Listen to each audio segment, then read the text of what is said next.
The Hour is presented by Corona. Please drink responsibly. Pardon the interruption, but I'm Mike Wilbon. Tony, does any party want to come join me in Denver? I'm Tony Kornheiser. Nope. Wait. Nope. Nope. I don't. And I like What's Denver. wrong with Denver? I do. I like Denver. Huh? I saw Yeah. somebody last night. I bet you saw the last time you were in Denver. Who? Dan Issel. Oh, sure. You know, Like that. Denver. I figured you'd like that. like Dan Issel.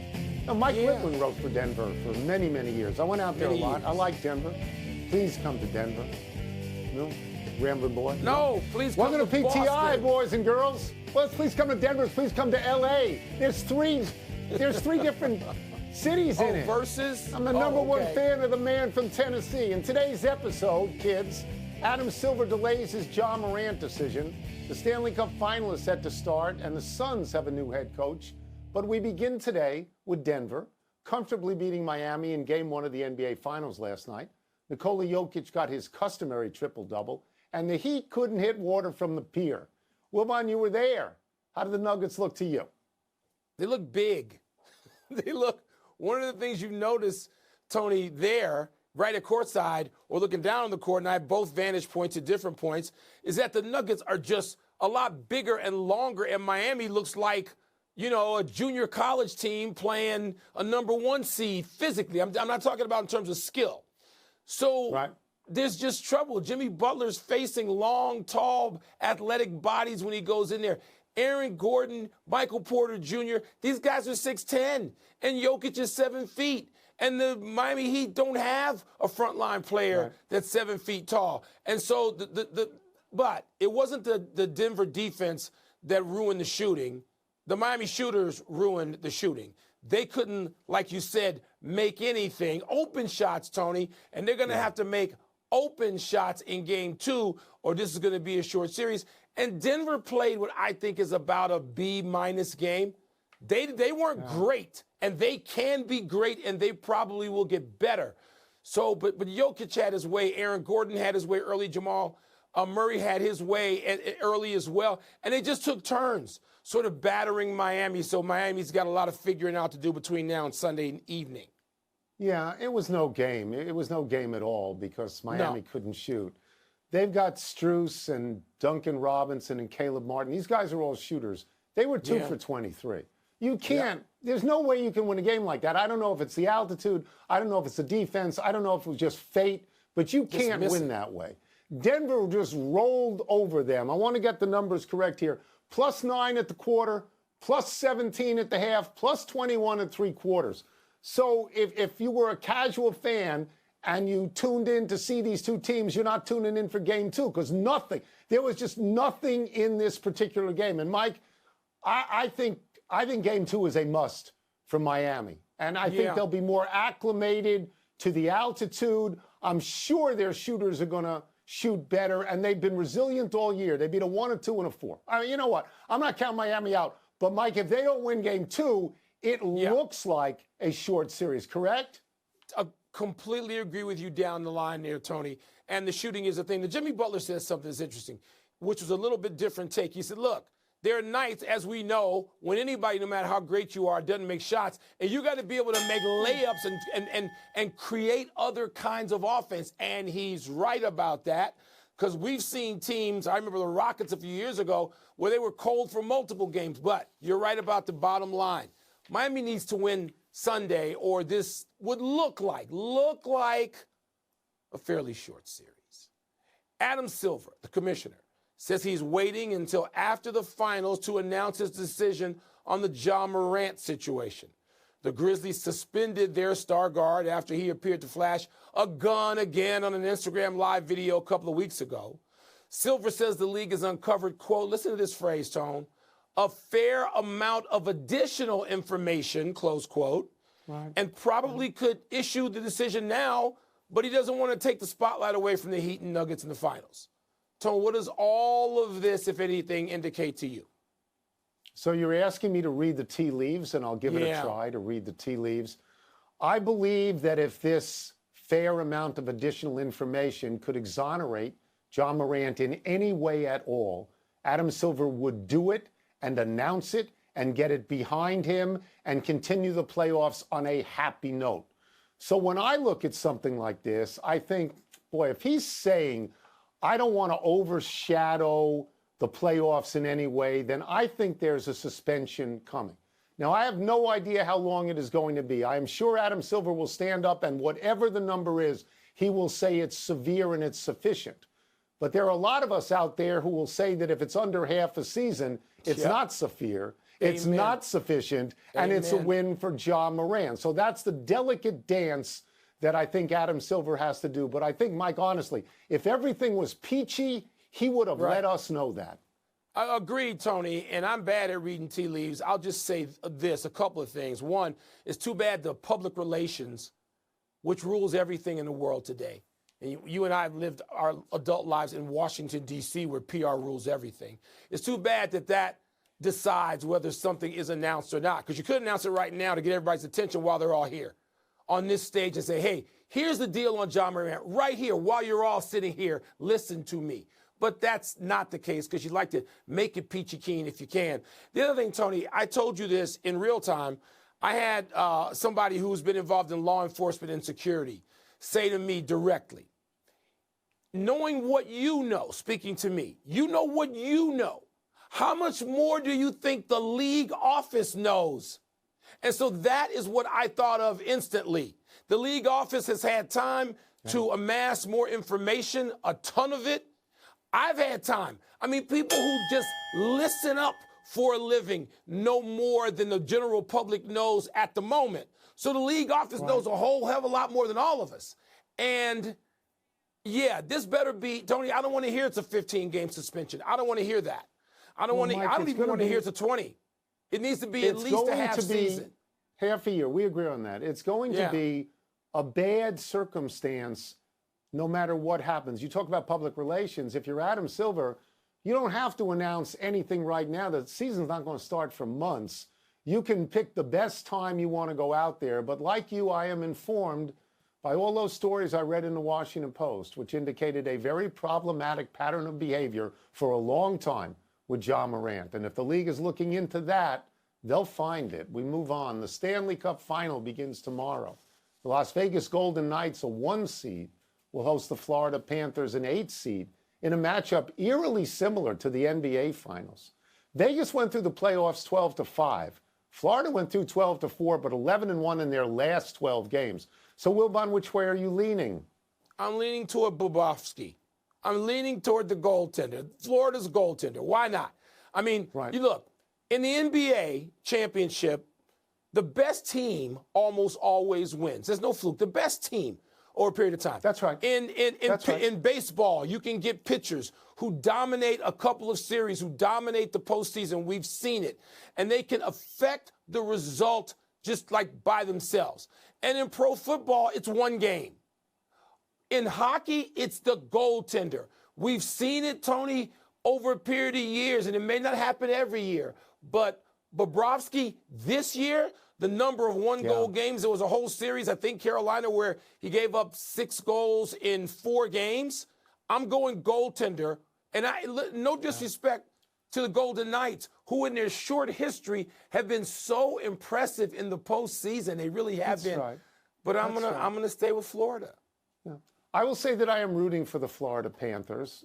I am. I think what they've done so far in the playoffs is absolutely awesome. They beat the Bruins, a team that was the best ever in the regular season.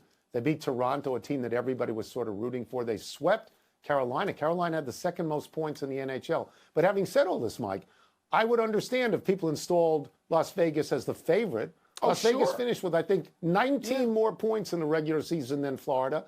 They are indeed a number 1 seed. They have gone through the playoffs. They've never been extended to a Game 7. They've looked very good. I'm rooting for Florida because I know, and you feel the same way I do, we're rooting for I-95, which is the highway of dreams in America, except in Florida where people go 95 miles an hour. I'll give you one more small fact that was given to me today. Vegas is not good on penalty kills.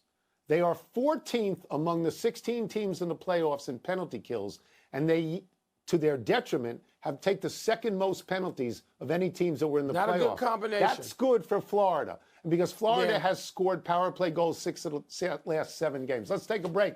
But coming up, was my boy Max Scherzer right in his pitch clock beef with home plate umpire Trip Gibson? And Shohei back on the mound tonight, but would you rather have the pitcher who's starting against him? Toss up his next. I am rooting for Vegas. Vegas, the desert. You say that Jokic is the best player in the world. Yes, but 2 weeks ago, you said Embiid was the MVP. Now he's sitting on his can in the crib. That was 6 weeks ago. That was 6 well, weeks ago. Happen? Not how did Jokic get so good? Or did you miss it? Jokic you can be the best player in the world and not be the MVP. They're two different things. Pardon the interruption. Welcome back to Pardon the Interruption, presented by Corona, part of Happy Hour.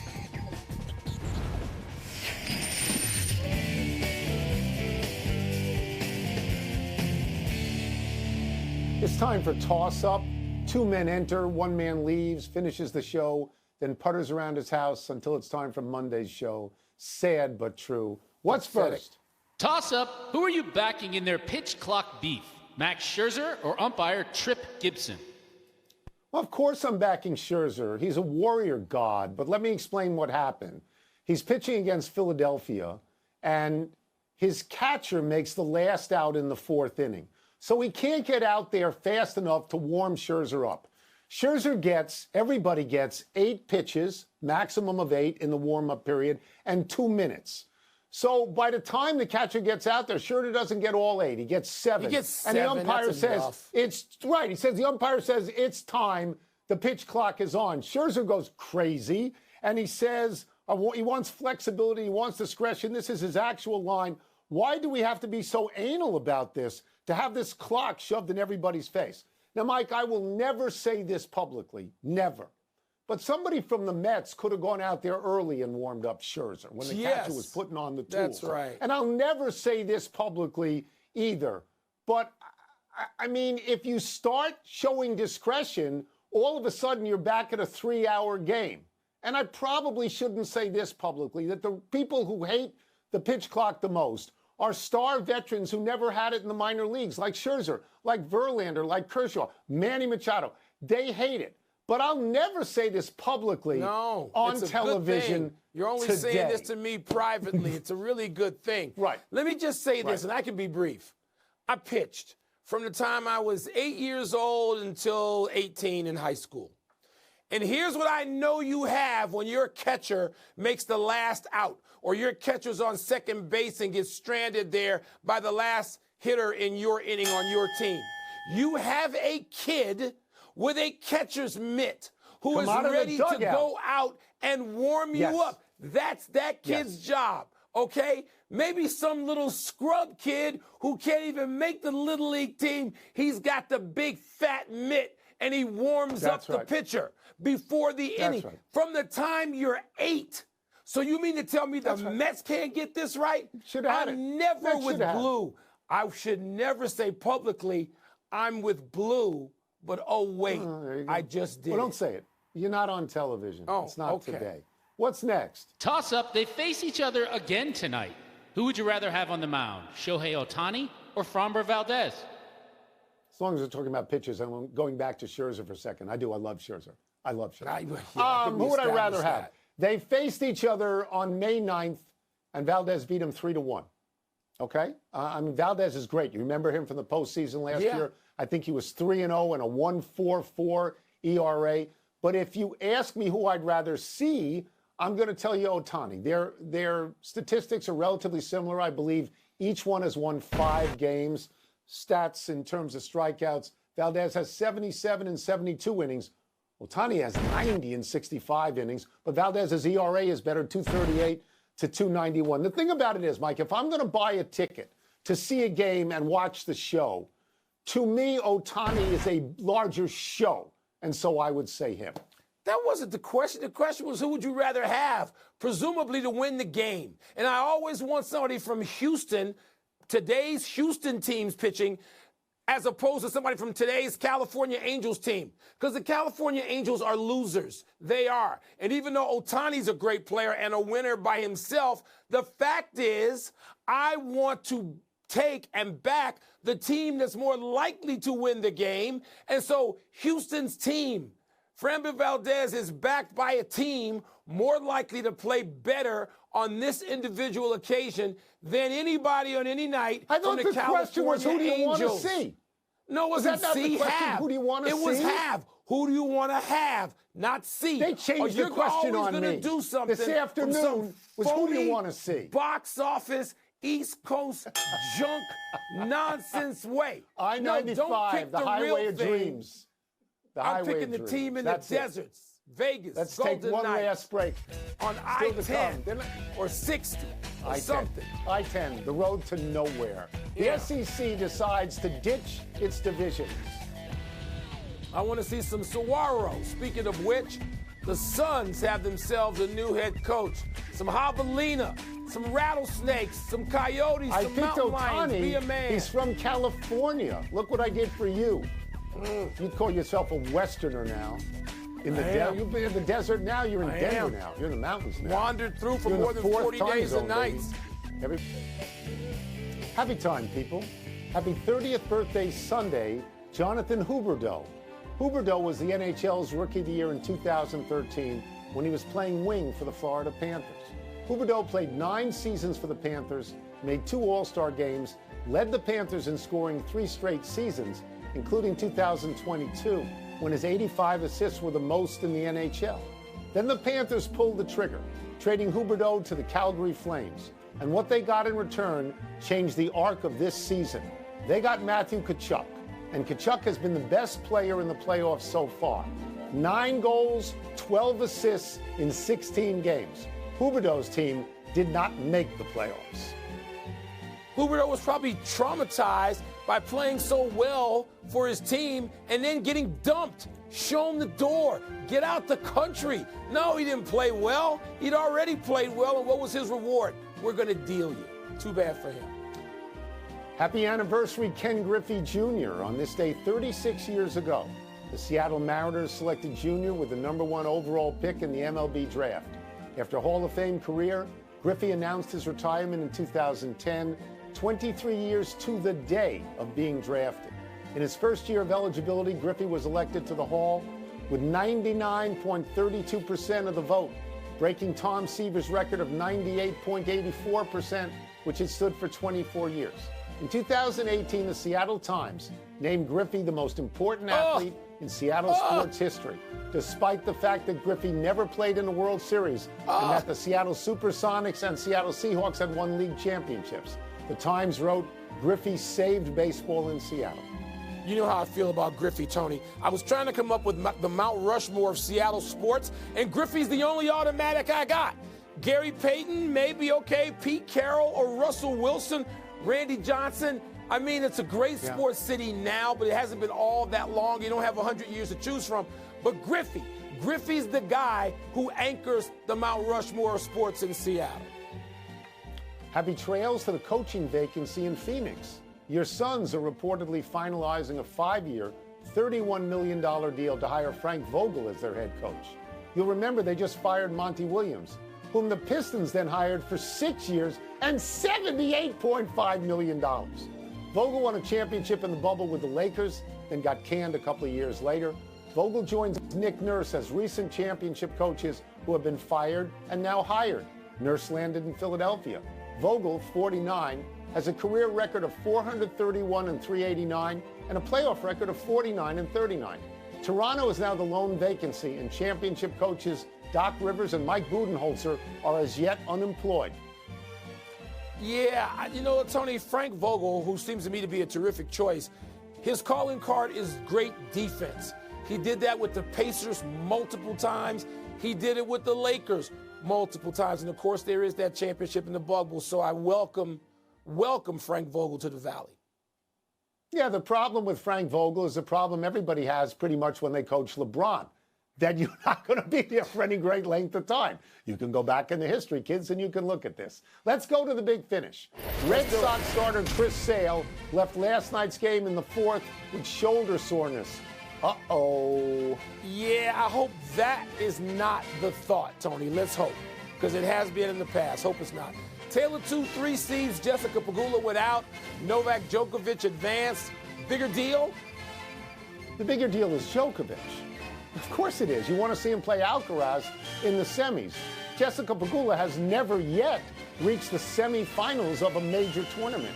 Free agent Patrick Kane, your boy, my God, had hip resurfacing surgery. He's out 4 to 6 months. Your thoughts? You know, his agent told reporters that Patrick Kane, who's 34, still wants to play for a long time. Hip resurfacing is an alternative, we're told, to hip replacement, which you and I ought to pay attention to. The SEC will have no divisions in the same 8 conference games starting in 2024. Does that make sense to you? Well, I think what they're trying to do is make sure that you play everybody in the conference and you don't get hidden away from certain division foes on the other side. I guess that's what they're doing. Last one, Man City versus Man U in the FA Cup final tomorrow. Who you got, Mr. Soccer? I mean, Man U has some injuries. Man City's winning everything. You know, they're going to be in the Champions League final next week, I think, against Inter Milan. You got to take City, Tone. Come on, pay attention now. I got man, oh man. We're out of time. Try to do better the next time. I'm Tony Kornheiser. I'm Mike Wilbon. Have a great weekend, Knuckleheads. You can get PTI Podcast anywhere you want. Now, here's SportsCenter.